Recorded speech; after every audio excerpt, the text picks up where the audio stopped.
Merry Christmas, everybody. We're here for the Christmas episode Ho, ho, ho. of Outside the Fox. Joined together again, as always, with Xavier Quinones and Howdy. myself, Spencer Clark. And we're here to discuss all things video games, anime, TCG, just whatever we're feeling Yes. outside the Fox. So, And we're just past the Game Awards, so there's going to be some talk about that. yep.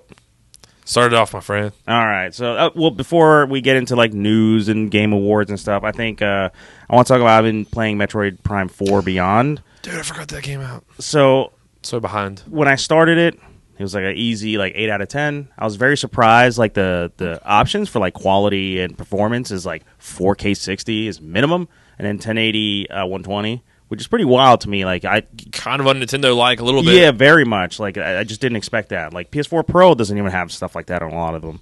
But amazing. But it's dropped down to like a 6, and it bumped up to a 7 in the last little minute here. Because I would say I'm like 85% way through the game. Nintendo cannot seem to like let players just, here you go, here's the world. They have to like be a little handholdy. Like it's just they can't help it. It's just this crazy thing. You get missile upgrades, and you've gotten tons of them, and they're still like, hey, just if you have any questions, just open your menu. It's just like I got it, understood. A lot of people were suspecting like, oh, this is big open. It's not open world. It's like an overworld. It's not Breath of the Wild. It's like Ocarina. It's just like a big overworld where you can go place to place. Which is cool. I'm Yeah, so cool which with is that. fine. I love Viola, so the new motorcycle. Yeah. Thing. Very cool, very awesome. Is the overworld pretty big or just kind of... It is big, but that's also one of the drawbacks is if you want to go across the map, you've got to go across the map. There's no fast travel? There's no fast travel. There's Oh. no points. And at one point, it's not really like a spoiler. You get something where you can like, something goes over here, but you can't do that. And it's just like, oh, okay. I can't just get that for myself. That's so weird. But overall, the game itself it's a little difficult. I'm terrible at like controller aiming. I'm just awful at it. Mouse and keyboard kind of guy? Yeah, all the way. And I was like, well, maybe I should do the mouse thing, but it's like I don't have a setup for that properly and all that. So it just ends up being this just weird experience where you there's auto lock, but there's a lot of enemies where you have to just shoot just off of where it locks on. So it's just like I'm struggling. There's motion controls, and I'm aiming, and you move the controller any bit, and it just goes, "Whoa," and I'm just like, no, But and it is a little easy, but overall, I'm enjoying the presentation of the game. There's a lot of like little frustrating things like that. It's Metroid Prime. It doesn't change the formula. It doesn't really punch above its weight at all, unfortunately, but it is a good-looking game. If you like Metroid, if you like Metroid Prime, it's a decent entry. As of right now, it's like a 7. So you say it's difficult yet easy. At the same time, it's difficult because it's like there's constraints there. You can't just express yourself as a player almost. The Nintendo's just like, no. We got this. Just you go over there. But it's also easy as far as like, hey, you have to go do this. There isn't really a challenge. It's just like, and this is, I don't recall the other Metroid Primes, how many bosses there were or mini bosses, but like every 10 feet, it's just like, oh, here's an elite and here's a mini boss. I'm just like, oh my God, like I have to stop everything and just throw everything I have at this. Like, oh my gosh, it's so weird. Well, let's get this official stamp. I want to have you rate the number one Switch 2 exclusive, because you've played Kirby Air Riders, Metroid Prime 4, DK Bonanza, and you've played Mario Kart World. Yeah. Let's get the official Xavier Quinones approved 2026 Switch 2 exclusive. What's the Bonanza, hands down. Okay, all right. I still have to play Age of Imprisonment, so I can't. All right, so that was the one. Yep. So we'll leave that off. But. So I can't comment on that one. And then but you haven't Bonanza, played Pokemon Legends yet either. But no, that's I'm not not. your. Yeah, I'm not really a Pokemon. Yeah. Type person, or even I like RPGs, but it's like my brain doesn't want me to sit down. It's like, oh, you're gonna have to play this for the next like 40 hours. I'm just like, I'm good. I'll give you a pass on that anyways because it's on Switch 1 too. Yeah, and I kind of feel like The others are true. Well, Metroid Prime 4 is also, but yeah, but also Bonanza is technically you can play on Switch 1 using game sharing. That's interesting. Yeah, it's very weird that you can do that, but you can't buy it, but you can game share it to Switch 1. That's weird. I did not know that. Yeah, it's very weird, but Bonanza, hands down, is just the most fun. It's really good time. Getting closer and closer. I'm 80 hours into Final Fantasy VII Rebirth. So see, that's why I haven't started that. I haven't started any of the remakes because I'm just like, oh my god, that's all my life. And I'm almost tempted. Remake Integrate is coming to Switch 2. So I'm almost tempted next month to buy it and then restart the cycle and then just infinitely play infinite loop of. I will kill you. Play Bonanza. Play Bonanza. I will. Good. It's Tyler really got good. it for me for an early Christmas gift in September. Yeah. I just promised him because I was like, I even mentioned the game, prominent game that like got so many hours in and just never picked it back up because I put another one in and then you just switch and then you switch and I'm like, because you just don't get the. So for one, like I've done some games where you go back, you're like, "What was I doing? You know, how do you play this game?" Like it's a little daunting. So yeah, I jump back in. I would say, as far as all the games I played this year, Yote's at the top. I will say that I haven't really spent too much time in Expedition 33. I've done Bonanza, Air Riders, Metroid Prime, Power Wash Simulator 2. I spent a lot of time in that. That one's a lot of fun. But yeah, Yote's probably my just game of the year out there for me. So yeah, I have games I would probably rate as number one if I could play it. Yeah, like I'd probably rate DK Bonanza as my game of the year if I'd got. I don't think I've played, but like I beat Remake Intergrade. I've been playing Rebirth. I think that's.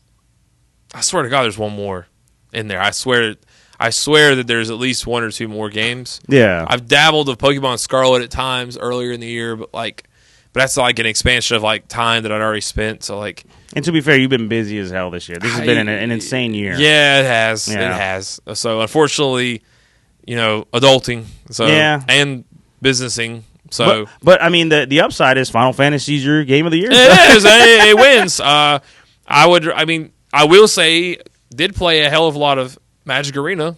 If you want to count that as a mobile game. I mean, yeah. Hell of. But mobile games are just easy because you're on the go. You can pop your phone out and you can. I will say it's a year for mobile gaming for me because it's on the go. Yeah, it's still a lot of fun. Balatro, amazing game, mobile game. Yeah. You know what I mean? It's on consoles too, but you're at the doctor's office waiting for the bait. Boom, play for 2 minutes. Yep. You're waiting for somebody to come. Pop out your phone. So there you go. Eventually, Switch 2. I would say I got to Switch 2, and I was very excited to play it this year. But other than Mario Kart World. Actually, I did play Mario Kart World, and I did play that one. I forget. So I now rate my new game of 2026 as Mario Kart World. There we go. Since it's a new game. By default. And I did play Silent Hill 2. I forgot about that. I did, but did that come out this year? Yeah.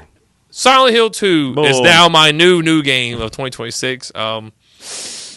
Honestly, actually, really, really good. We didn't quite finish it all the way, but we played a lot of it, and I see why it's a classic. Yeah, it's been a while since I've played it, but nice, scary in a fun way, like good, it's spooky. The music, man, just the mood, like that one's like a masterful, like it's just like a mood when you play that game. It's it fun. Really is, yeah. Break out the fog machine, get like turn the temperature down to like in the 50s in your house.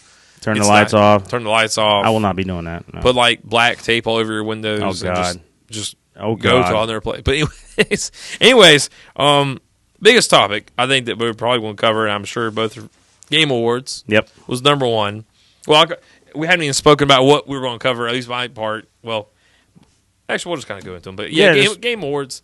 What did you think? Out of curiosity, as someone who watched it. It was very front loaded. A lot of stuff was announced like right near the beginning or before the actual show, which is interesting. And then the middle and the end were kind of like bloat for me. There wasn't a lot that I was like really into. There were a lot of trailers that I saw that I liked, and I don't remember a lot of these games. I just remember like writing out like this looks cool. Just like real quick was Tank Rat, Bradley the Badger. Looks amazing. Cool. Yeah, that looks fantastic. Stupid Never Dies. Fate of the Old Republic, which is insane. Cool that they're finally bringing that back. I just, again, hope they do pretty good. Yeah. It looks cool. They're saying that it's not going to be out till 2030. Take some time. That's cool. Yeah, well, they just formed the studio like a few months ago, so it's going to be a while. I'm surprised they even had a trailer ready. I'm glad they had a trailer at least get the hype. The only problem with early hype is that it every year it becomes more and more hyped, and people were like, huh? But yeah, it's like Cyberpunk, like 2012, and didn't come out till 2020. And every year, it just seemed like people were like, "Where is it at? Where is it at?" Ontos, I don't know how to say that one. Order of the Sinking Star, Exodus, which is Wizards of the Coast, new game. Warlock, it's a D&D universe. Control Resonant looks insane, and then God of Dragon. Those are the ones where I was like, "This is crazy." That's wild because like. It's like all the games I didn't like. I almost cover like in my list of excitement. I was excited for like obvious one, Leon coming back to Requiem. Oh yeah. I thought in general I was like they can't resist putting him in for some reason. I love it. Yeah. I'm still down for it, but I thought that great was funny. character. Yeah, Pragmatic. I was really excited they're doing Amiibo. Like yeah, that was really crazy. What? Blew me away. I still love Amiibos. I'm shocked that Capcom's doing it.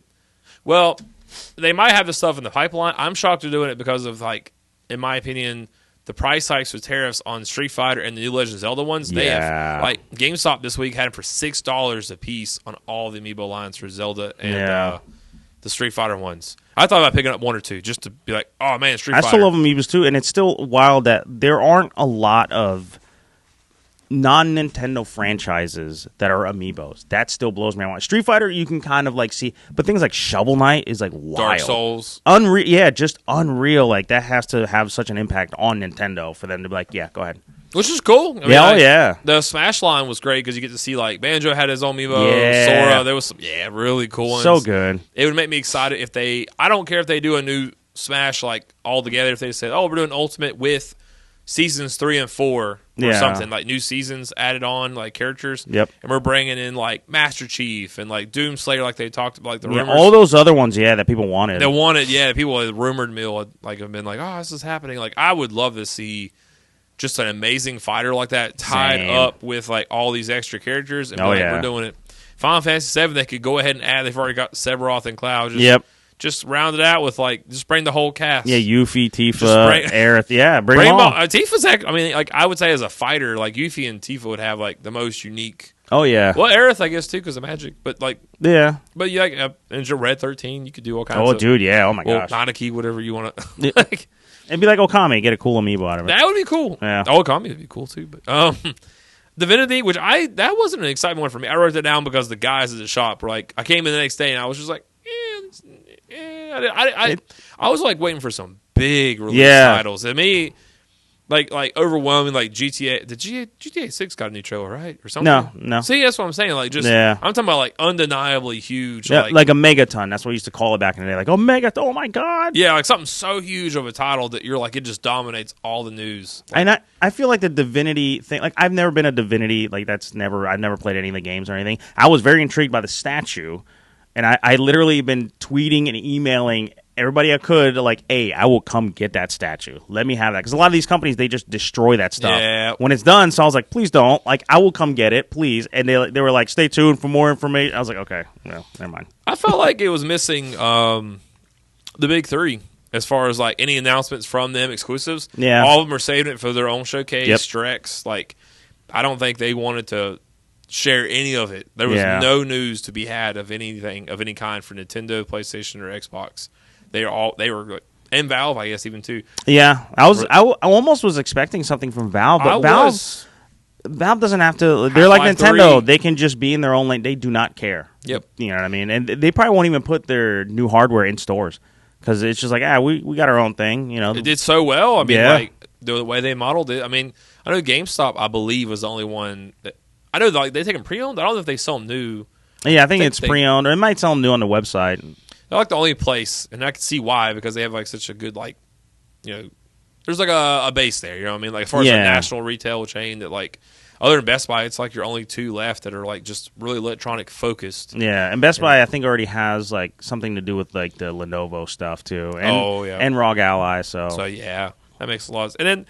Yeah, as far as, like you said, Gang of Dragon and Mega Man, that was funny because, like, all yours was, like, different in mine. But, like, other than that, like, one thing I saw about Pragmato was, like, they had the announcements, the consoles. Switch 2 was, like, huge. Oh, yeah. Underneath them was, like, smaller, was PlayStation, To be Xbox. fair, it was, like, that was a surprise thing because they had, like, all the consoles, and then it just, like, wong, it's like Switch 2 showed up, and people were like, whoa, wait a minute. Maybe that's a big reveal because Switch and Nintendo historically in the last like 20 years has been ignored since like leaving with like Wii and stuff. So like, I don't know, like man, I'm looking at like Switch 2, and you've got the Requiem with the I mean, this is Capcom again, but you got the special edition controller. You've got it launched on day one. You've got I mean, this isn't like, hey, in 6 months to a year, we'll have a version of Requiem coming out special for Nintendo. They've got a little more power, and that's why I've always like, man, I wish Nintendo would just, not focus. Don't make it a powerhouse, but just a little, throw a little bit in there, a little bit of juice, so you could compete and get not maybe every title, but like some big ones. Yeah, and hopefully maybe this will like show them like, oh, more people will play on our console if we have enough power for them to play those games that they want. There was I think it was a Dragon Quest, and I saw the sales was like 192 million for like.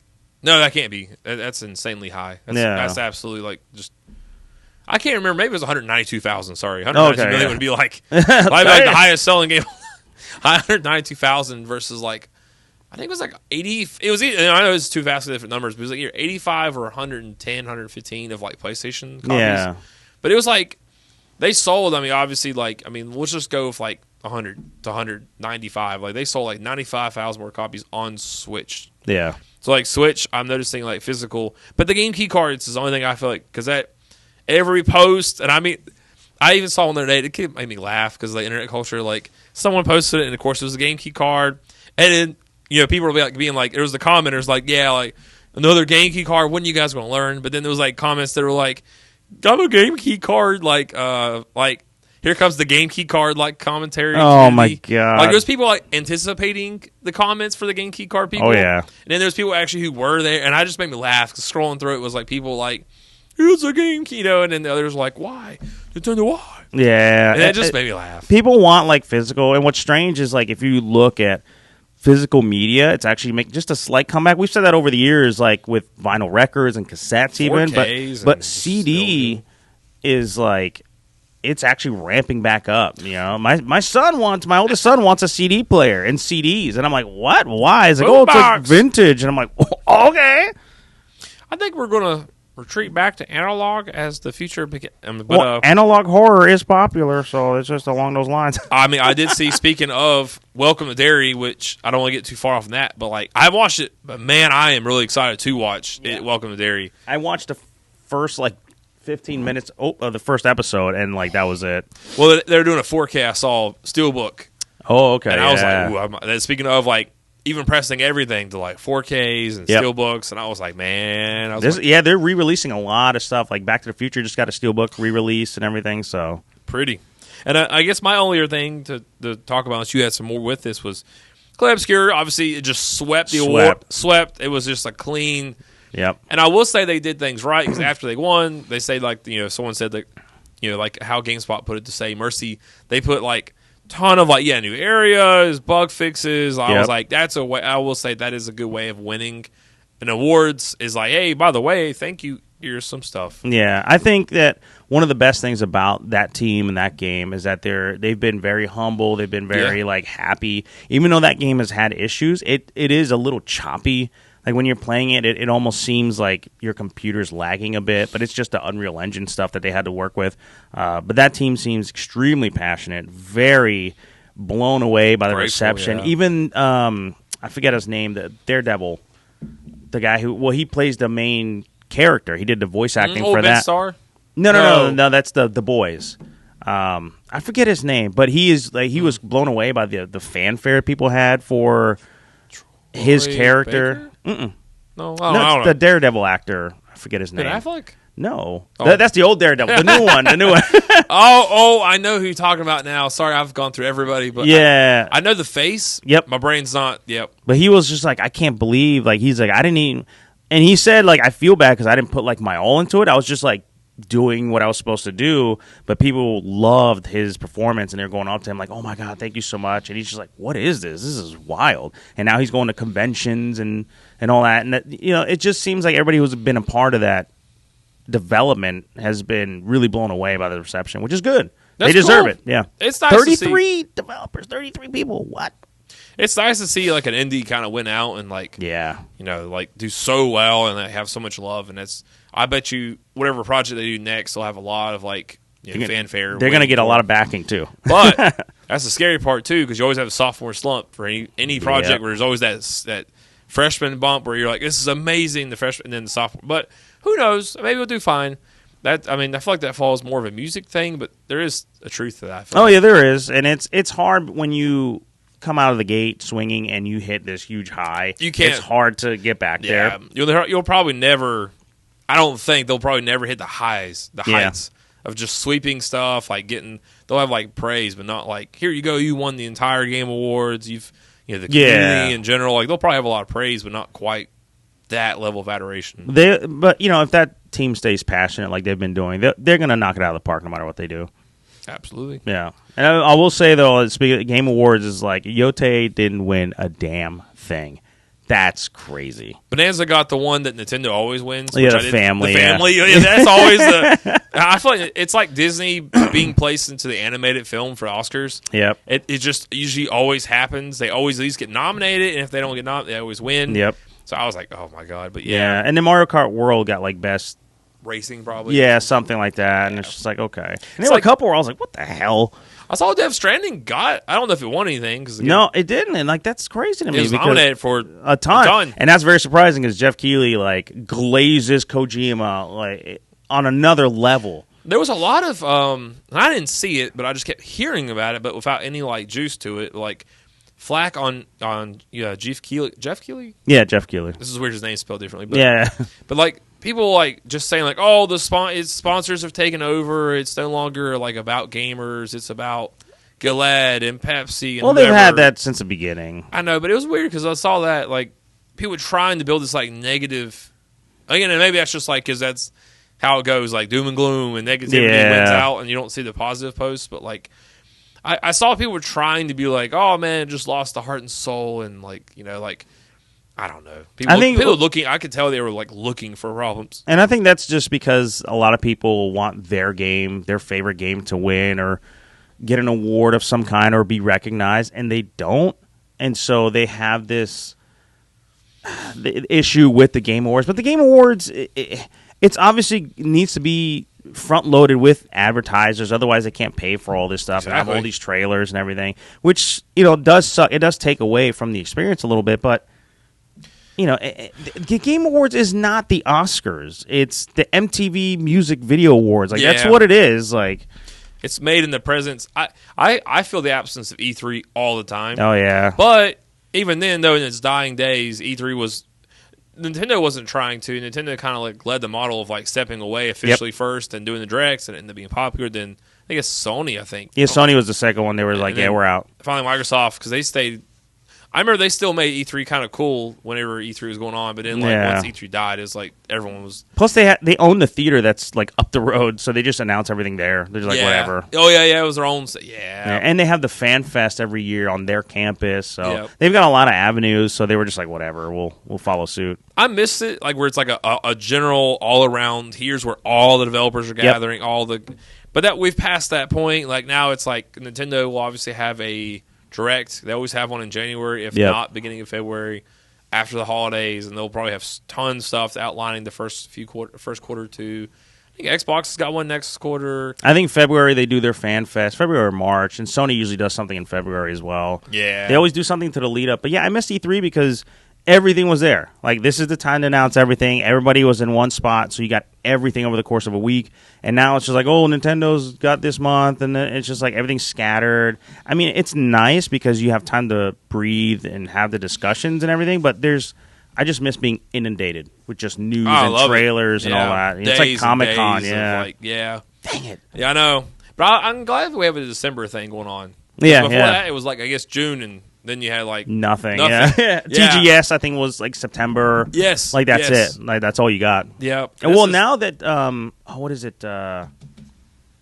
It takes place in Cologne. Microsoft's like big there. Oh yeah, I know you're talking about. Yeah, kind of. God, it's escaping me right now. Is it developer GDC? No, not GDC. It's another like E3 type thing, but it's like for Germany. But it's another huge. It's becoming like this massive show. People are looking for stuff. I mean, E3's gone. I really, like I said, it's terrible. Yeah, and that's a big Microsoft one. You have plenty, so you. I mean, it's pretty much just all like this is all Game Awards, and there's something doom and gloomy, but I don't know if I want to talk about that. I got some doom and gloom, but I'll save that for a minute. I'll switch my other doom and gloom. So this whole podcast is doom. Yeah. Well, I will say there's something very surprising that happened. Yeah. And I just will say, shame on you, Microsoft. Shame. Shame. Bad. Son of a. So there is a fan who spent a long time creating a Banjo-Kazooie game called Mumbo Mania on PlayStation Dreams. You're about to blow me away in a bad way, I could tell. Oh, no. Well, it's absolutely incredible. Oh, yeah. Highly received. Everybody's losing it. It revived Dreams community like crazy. And it was created by, I don't know if I'm saying this right, Ufolace, but it was just a guy. 2 years after Dreams lost live support, this guy just kept toiling away, and he created it, and it is blowing everybody's minds. Rare gave him a shout out. I saw that. Kevin Bayless, like all these people. Yeah, Grant Kirkhope was like, "This is incredible! Like, what the heck?" And Microsoft's just sitting there twiddling their thumbs. You have an amazing property, and it took a fan. I was scared that you were going to say that Microsoft's like, take it down. No, well, see, I'm glad Microsoft's not like that. Yeah, I know, but I was like, dude, please, God, don't DMCA this or like just. Copyright or whatever, and just cut and kill this thing. That people have been actually having support for him, and there are a lot of people who are downloading Dreams again and letting their kids play. Like, oh, look at Banjo, like it's amazing, and they're like asking the guy like, more. When are you gonna make more? He's like, dude, this took me like a long time, a very long time. Unless Banjo gets officially announced and they want me a part of it, this is it. Yeah, well, which I saw Rare on Rare's. He was like, listen, if you guys doing one, please put me on the development team. Which I'm like, I think he earned his seat at the table. Absolutely, yeah. Like, I pray that they finally – I mean, how much fanfare some of these companies have to see and, like, praise before they finally like, oh, okay. But it's the money. It's the money. It really is, timing, or I don't even know. Microsoft's, like, crazy demand for, what was it, 30% profit, 33? Yeah, I think something like that, yeah. They're like, we have to have 30% profit on the whatever. And it's like, dude, like, I don't know. They don't – I feel like it just gets to the point where it's like this project's not viewed as valuable enough to move forward. Well, I think the development in general has become this thing where it's like it's not even risk versus reward anymore. Nobody wants to take the risk. They just want all of the money all the time, which leads me into some horrifying news that Netflix is buying Warner Brothers. So NetherRealm and DC cooked. People had hope at first. They're like, oh, maybe Mortal Kombat now can have a bigger budget and all that, and Netflix was like, yeah, we didn't even consider the games. Like, what are you talking about? Like, we don't give a shit. This is like, oh no. Like, so NetherRealm and DC games, done. But in exciting news, Netflix and HBO Max will be together, so I'll save $5 or $10 a month. Oh my God. But no, I'm sorry. Jesus. No, there was some stuff I saw that Netflix will own, which is, I think The Godfather's one. Yeah. I can't remember. No, maybe that's Paramount. But I mean, that's a lot of stuff under one roof. I know Warner Brothers owns a ton. Like I did see Yogi Bear, Hanna-Barbara, Flintstones, like stuff like that. And I was like, yeah, Cartoon Network, because that's all they own. All the old Turner broadcasting stuff. I believe they like Smiling Friends was the big one. Yeah, that one I was like, no, because I don't know. Like you just never know if their priorities are going to be. I do agree. I don't know, but either way, it's kind of bad because either if Paramount owns it, maybe they'll keep things the same. But I feel like they'll cut a lot of stuff.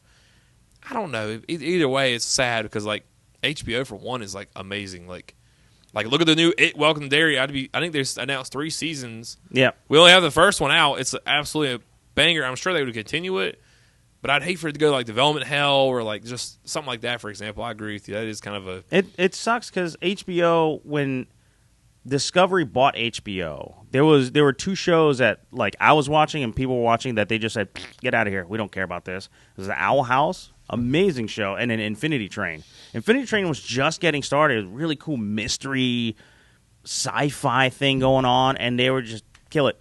We don't care about this. This is not making all of the money in the world. Get out of here. So I'm like, that's the only thing that concerns me is like, what happens to Mortal Kombat? What happens to Lord of the Rings? Oh shit! People were hopeful because like, oh, somebody else now has dominion over the Nemesis system. God. So, yeah, but I didn't even think about them owning the rights to like the movies. Oh yeah, that's scary. It's like movies and franchises, Harry Potter, all that stuff. Like, oh my, Netflix's gaming division has never put anything out. They started it in 2014, I think. They've never put anything out except a Stranger Things mobile game. That's it. And Netflix just doesn't care about video games. So like, and then theatrical releases, people worried about theaters. Cause well, that was one good thing is that Paramount had said that if Netflix doesn't agree to like, because Netflix is notorious for like out of hell with theaters. I know, yeah. So Paramount's like, if you don't put stuff in theaters, we will do our best to block things or separate the library. So who knows? I don't know. I mean, like it's going to be interesting to see. I saw that like Paramount's was a hostile bid. Yeah. So like they'll get paid a straight 30, but it's like I was reading it. And those don't always work, and they don't always do hostile bids. And like Netflix is a pretty good deal because it's like they don't even want it all. I think they actually on the DC part, I think they actually separated that out. Okay. They separated a couple things from the deal to where like Netflix is more attractive in the sense that like they don't get the money straight away, but they didn't want to buy everything. They said, hey, we'll take these 2 or 3 parts, and you can leave the rest. Yeah. So like. For shareholders, I think it's a better deal than the hostile bid. But the hostile bid, you get a straight $30 no matter what, right away. And it's like, here's $30 per share. Yeah. Here you go right now. There you go. Don't worry about it. Either way, I don't want everything under one roof. Like no, consolidation's always bad. Yeah, it makes it like in my nerd brain, like Disney owning Fox and all this stuff. Like it's amazing because you can have all these characters under one roof again, and that's cool. But in like the big picture, that sucks because now one entity makes all of the decisions. Nobody's taking risks anymore. And Disney used to like do Miramax and all that stuff to, all these subsidies where they could try like weird adult style Searchlight things. Pictures. Yeah, like really cool stuff, but they don't do that anymore. So Searchlight's one of the only ones I think I'll see a couple things for 20th Century Fox. They'll kind of like brand it under that. But like 20th Century Studios, yeah, they'll kind of do a few. We watch a lot of weird indie films for good ones, and they'll like do like Searchlight Pictures. But it is kind of interesting. They don't do it as much. Like, but that's everybody. Gaming, gets whether it's games, maybe probably music. I'm sure, like movies. Everybody's scared. It's scared money. I mean, like you look at the box office in October, it was terrible. Yeah, but then luckily, thank God. Speaking of video games, like Five Nights at Freddy's 2 actually did well. Yep. It's like funny because I would rate the movie a 3 out of 10 or 4. That's what Bailey and I both rated it. But it was weird because I wasn't upset that I watched it. But that's the part I still cannot grasp. My head cannot grasp. I rated it such a low rating, but I'm not upset about it. I'm not upset about the movie. I'm just upset because it felt almost like episodic. Is what I'll say. Oh, well, yeah. Like it felt like the jump from like 1 to 3 was 2, but it felt like there wasn't a conclusion to it. It was more like it ended. I'll just say this.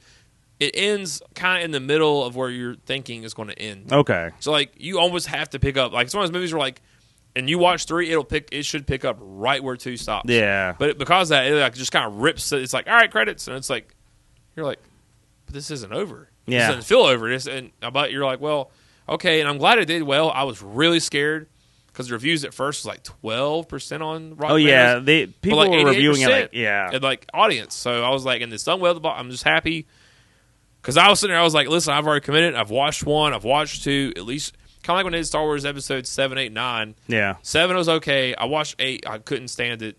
But I was like, well, I've watched 9, not to support them or because I care, but I've already committed to 7 and 8. So I'll see if this through and see if it actually ends well. That was me. And the same thing happened with The Matrix. Like, the first one, like, you could have ended it right there, but I remember seeing the second one in theaters, and it just shows the last shot of, like, Agent Smith and then Neo, and, like, it just cuts the credits, and everybody in the theater is like, what? Yeah. Like, what? Climb, like the cliffhangers. Yeah, just unreal. Yeah, 1 was on Matrix. We actually, for the first time, watched that this year, and 1 was, holy crap. Oh, yeah. 2 was kind of like, it was really action-packed. Like, there was a ton more, yeah. The scenes, like, where it was like, what, like 100 million Smiths versus, like, Neo, that was amazing to watch. That was fantastic. That was an absolutely crazy fight scene. And then the highway scene, too, was, like, wild, yeah. But, like, I'll agree, like, it just didn't, like, the first one, I don't know, the story, like, just blew you away. And the third one's like, it's like the porridge cave slop taking pills that come to life. Like, third one's like almost like all based in the caves and like, just kind of,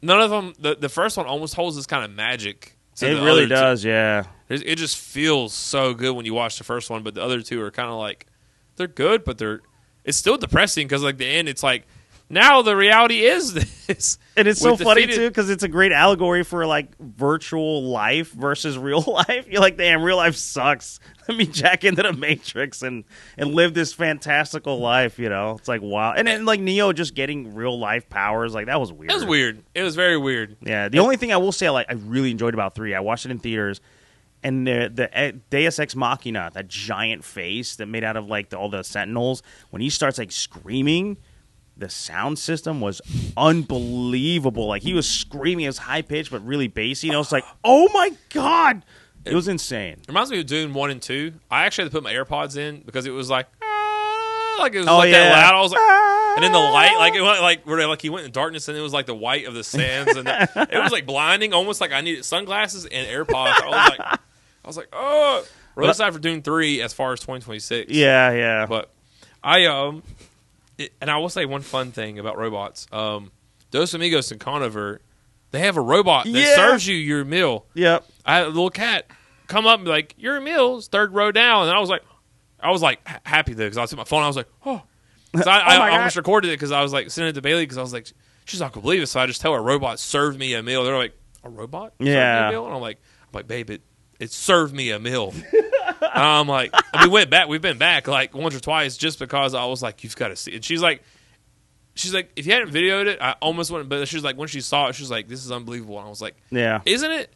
I got up to get my meal because it was like, it started one from the bottom. And I was like, and then someone like ran over and they're like, so like they still follow the robot to grab your meal. But yeah, I was fine with the robot. Told me what meal. It was like, I recognized. I was like, well, there's one quesadilla and beans. I was like, I'm just going to grab mine. it. So like, I was like, I guess I get up and just grab my meal. But it was really cool.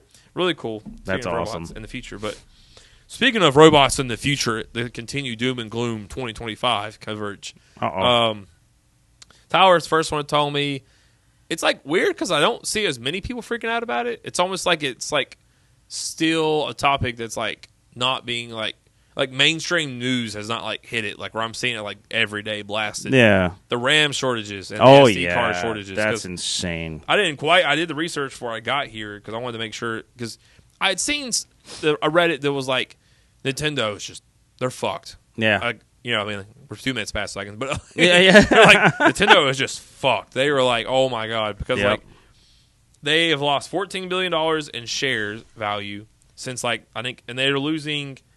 I didn't write it down, but they're losing a percentage about every day in December. It says they'll need to spend 41% more on 12 gigabytes of RAM for their Switch 2 consoles. Yep. They use micro SD express cards, which are becoming more scarce and expensive. As you mentioned earlier, kind of tidbit like the Micron, like there was a company called Micron that was consumer facing. They completely got out of consumer electronics for, I guess, RAM and what micro SD maybe even, I don't know. Yeah, and they're going right to AI data centers and like the amount of resources. And I know Corey, if he was on this podcast, would be railing. He'd be beat red right now. He really would. The amount of electricity, the amount of water, the amount of like natural resources it takes to power any of these AI data centers, it's absolutely phenomenal. There was a video I watched on YouTube. This couple had bought a house in Georgia in like 2016. They loved it. They got the land and they have horses. And 400 yards away, Meta built a massive data center.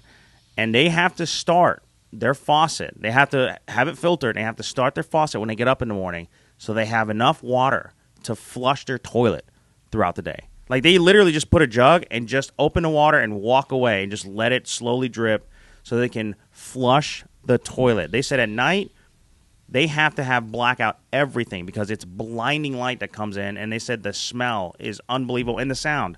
It never ends. It's just a constant loud hum 400 yards away.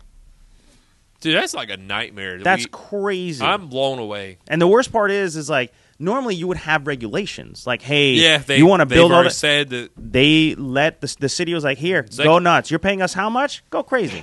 Well, the executive orders that came through this week, speaking of news, that was like no regulation, like just whatever you want to do. Just take free reign. You want to bulldoze this homeless shelter? Go for it. You make whatever you want. God. If it's got the words AI in front of it, you're good. You're good. You are totally fine. I cannot. I wouldn't be shocked because of regulation if almost companies that have nothing to do with AI insert AI into their products in some short, to get less regulated. Oh yeah, it's going to be a grift, that's for sure. It's going to be a mess. It is a hot mess that'll be left in 10 or 15 years. It's like, well, I lived here, but now I have no water. Yeah.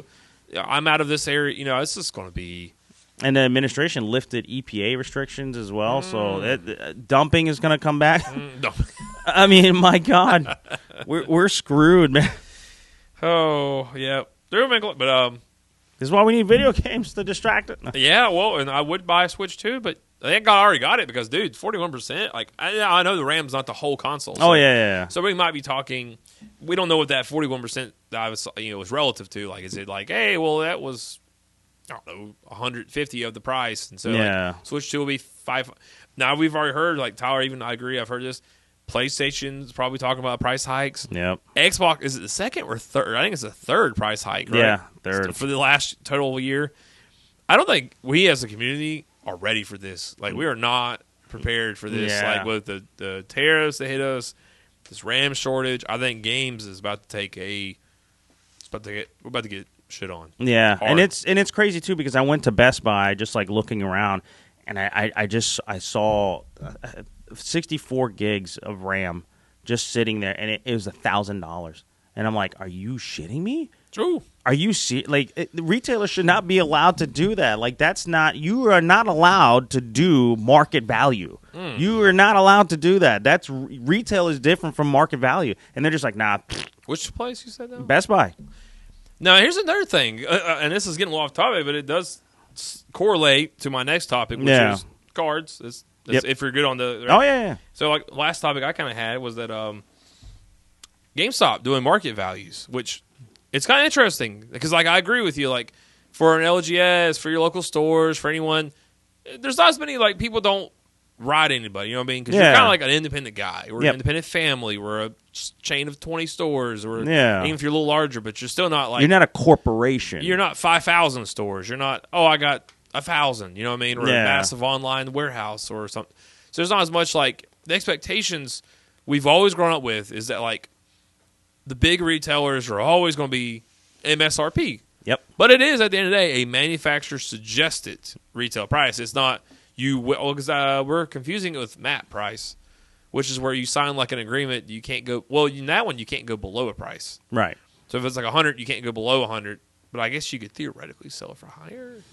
But it's interesting that more companies, I think that's it. Like GameStop with the cards makes sense because, like, it's almost expected in the industry. Like, like you just kind of learn with it. Like it when you have a bad release, you end up selling it right at wholesale cost, sometimes a little under it. Yep. Like we had Aether Drift, our first release of this year for Magic.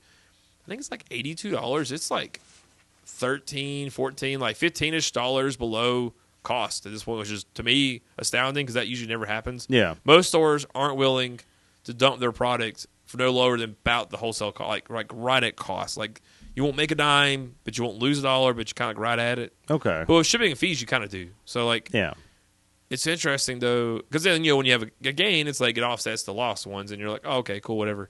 But it's interesting to see, like, GameStop, like Chocobo bundles that came out for Final Fantasy this month. Yeah. $200, I believe, was what the price they had on it, which it goes for, again, MSRP, but its MSRP was $110.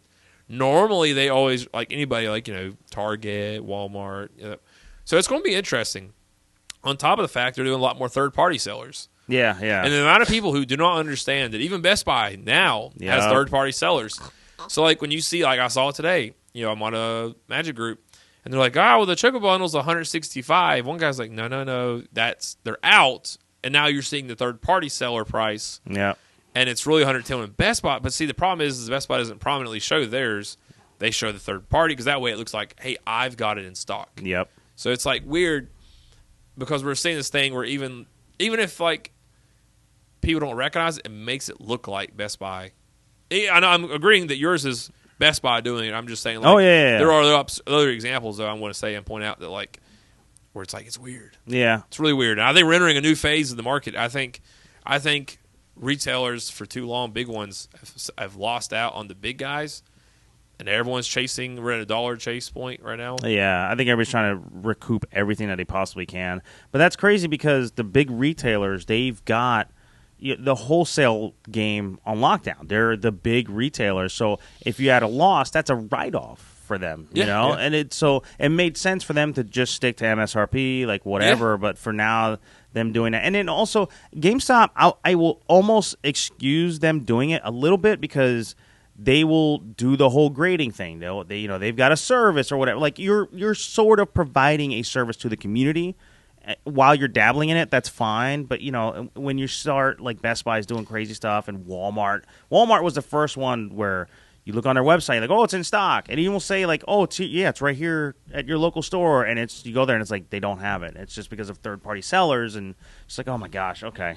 I will say for the next podcast, I need to have more information. I don't want to speak on this too much, not knowing enough to like really fully dabble into it. But I like speculating. GameStop and PSA, I know there's something going on there, controversy or something, new deal. I know PSA's got controversies right now because like it's kind of new, but you can sell when you send a card off, card comes back at 10, you can now have PSA will sell it. eBay and PSA set up a deal where you can sell their card directly on eBay. Okay. And PSA will do the sale for you. Yeah. So you send the card off, they grade it, and you don't touch the card ever again. And then you can agree, and PSA will pay you 90% of what the card is worth. So you almost get like what you had, like, you know what I mean? Like, because they basically just take like, they pay you an incredible amount. It's like really hyper competitive, minus the eBay fee. It's really wild. And that GameStop they bought that card. That was like what, $300,000 or something. And it's funny because that location shut down. What? You took the craziest trade-in you've ever had in the history of your company, and then you shut down that location? I also would say that they've been doing the trade anything day. Yeah, that was weird. Somebody traded in a bucket of cement. I was wondering, which is funny. I didn't get to look up. I actually wanted to go on the Reddit that day and be like, just see like poor like worn torn like employees being like, someone traded in like this or that or this. And see what the weirdest items were out of just. I didn't see anybody who was just like, oh god, today it was like miserable. I'm sure there was, but I saw the guy who traded in a bucket of cement. There was one who brought in a ticket to Pound Town. And they were like, "Yeah, come on in." And it's just like, dude, what the hell? What did you get for that? It's just $5 is the max you can get. Oh, okay. I was wondering. So it's basically like a coupon. They're like, it's a fun way, and they probably just dumped all that in the trash. Well, I'm pretty sure they were hoping for somebody to bring in like, "Oh yeah, my grandson used to have these Nintenders," and somebody brought in like absolute gold and had no idea. This is a signed Mickey Mantle card. Oh my god! I'm like, well, $5 is appropriate for that. So. Yeah, here's $5. Like yeah, right. Yeah. So and to go last cop because I don't know how long we're about there. Yeah, we're about there. All right. Yep. So two things: Marvel and Magic. Looks like the markets are correcting themselves. Pokemon, I would say, like I've been told, like I've told you last time, there's 2 printers. They're talking about doing 4. Yeah. Seems like they're also doing a lot more waves, or they're trying, but who knows? I don't know.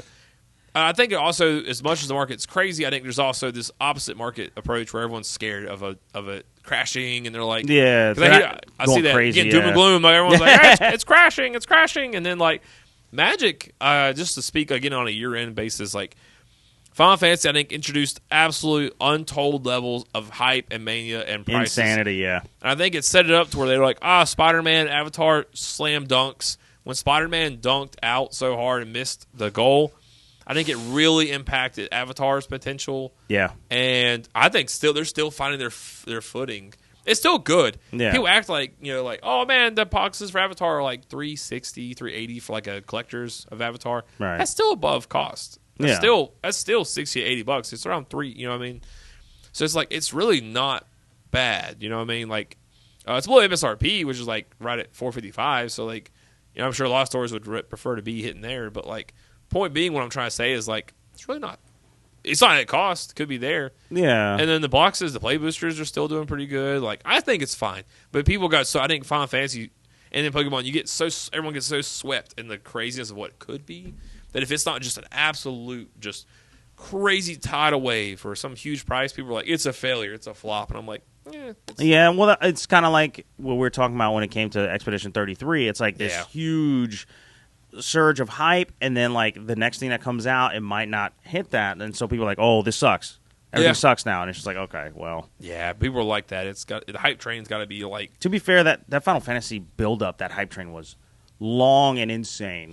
Well, I'll tell you one thing that's going to keep it. So Pokemon's new set, I believe it's called Ascendant Heroes. They're doing something. It's like Prismatic. It's a mini set. It's not a booster box set. Okay. They're doing 3 separate release dates for it. So the first date is the 20th when the product hits. You can only buy there's a 3-pack, like a blister, like a 3-pack blister. Yeah. There's only going to be 3 of those introduced on the 20th. That's it. There's no ETB. There's nothing for a new set.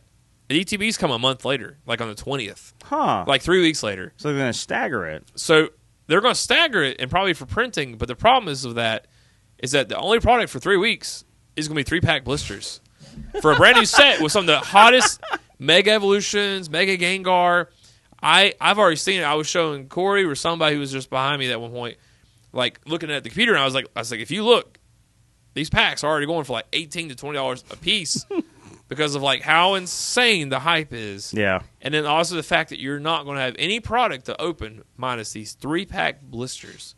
And then they do another release like a month later. That's crazy. And it's just wild. I mean, sure, the market will be flooded like by the 20th, and it'll be fine. But like on the February 20th, but my God, for that first 3 weeks, I don't know. You're going to be able to get it's insane. So that was one thing, and then the last thing, Magic back at it again. Hasbro. So like I'm just saying Wizards Coast. We'll just say that instead of Hasbro. But like they're doing this funny thing where they release previews for Marvel superheroes 7 months in advance. Yeah. Now, the only time I've seen that was when Final Fantasy. Yeah. They did, like, previews so far in advance. Like, I remember, like, February, almost early February, late January. The set came out in June. So, like, 5 or 6 months, 4 to 6 months, I'd say, like, ahead of time. So, everyone, the hype train for Final Fantasy, by the time it arrived, was so high. Insane. And I feel like Marvel, they introduced a bunch of great new sets, 4 new Commander decks, like, they already released like this new bonus sheet of all these original, classic, beautiful Marvel cards. They've already got like new mechanics. Like, I'm wondering if they think they found a formula of Universes Beyond. Like they're like, all right, we've realized it when we got the biggest set of the year, which Marvel's probably what they're hoping to be their biggest one, other than Hobbit maybe. They're like, we're just going to like, they're building the hype train for 7 months. Like they released previews of this set before Lure, which comes out next month, their own in-universe set. Before, like, they've released, like, Turtles previews a month or two ago. They're really trying to build this hype train for these Universes Beyond. I mean, because their biggest sets was Final Fantasy is now. Before that was Lord of the Rings. Yeah. Their 2 biggest have always been Universes Beyond sets. So, I wonder if Marvel, I mean, this is like more, Spider-Man was like a taste of Marvel. Yeah. Where this is like a full buffet. Next year, I think as many people are saying the crash or, like, corrections, there are some of that going on, but I think that comes down to more macroeconomic factors, I think. Yeah. I don't know. Next year's looking stacked. I mean, it should be fun. It's like, do you think that they're just like, oh, yeah, as long as we just hype it up well in advance, we'll be good? You think that's like what they're banking on? Or is the cards actually look like... They look amazing. Okay, gotcha. Like the whole card, everyone keeps talking about that. Like the effects are fantastic. Okay. Like, the art, I was like very impressed with the art. Like, I was like, wow, like the original art, I was like, man, this just looks really good. This is going to be a good set. Hopefully it's good and they can just keep going. And we'll see. Grow Magic. Obviously, One Piece doing great. Everything else, well, Yu-Gi-Oh! Is the only one that's always kind of... Yeah. I mean, but next year they're releasing the full arts for the first time ever in their history, so maybe we'll see a slight resurgence. They have some work to do. Yeah. They probably have a couple years of work before they can get back goodwill and favor and a fan base. Like, they'd have to do some crazy moves to get back where they want to be. They're going to have their own Universes Beyond. Well, guys, I think this is it. Yes. Merry Christmas. Merry Chrysler. Happy Hanukkah. Happy holidays. Happy Kwanzaa. Happy whatever. I can't think of another holiday. Merry New Year. Yeah. Happy China. Every holiday ever, which I think is a month and a half. But anyways, happy everything, guys.